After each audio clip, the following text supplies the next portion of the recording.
Teacher taste series मधला आपला आजचा प्रश्न आहे, which pigment is directly responsible for capturing light energy in a photosynthesis.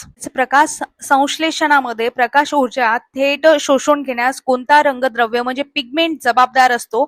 Option दिलेले आहेत क्लोरोफिल ए, क्लोरोफिल बी, कॅरोटिनॉइड्स आणि झॅन्थोफिल. योग्य उत्तर आहे क्लोरोफिल ए.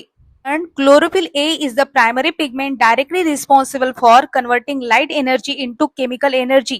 क्लोरोफिल अ हे मुख्य रंगद्रव्य असून ते थेट प्रकाश ऊर्जा रासायनिक ऊर्जेमध्ये रूपांतरित करत असते. आपण बघतो एटीपी आहे किंवा एनएडीपीएच आहे यामध्ये रूपांतर करत असते. एमपीएससी मध्ये सुद्धा प्रश्न विचारण्यात आला होता. जे रंगद्रव्य आहे जसं क्लोरोफिल बी, कॅरोटिनॉइड्स आणि झॅन्थोफिल हे सहाय्यक रंगद्रव्य म्हणून प्रकाश संश्लेषणामध्ये मदत करत असतात. ही डिटेल एक्सप्लेनेशन आपण आपल्या टेस्ट सिरीज मध्ये घेतलेलं आहे, तिथे तुम्ही पाहू शकता. माहितीसाठी आपलं स्पर्धा विश्व ऑफिशियल हे टेलिग्राम तुम्ही जॉईन करू शकता. लिंक कमेंट बॉक्स मध्ये दिली आहे. धन्यवाद.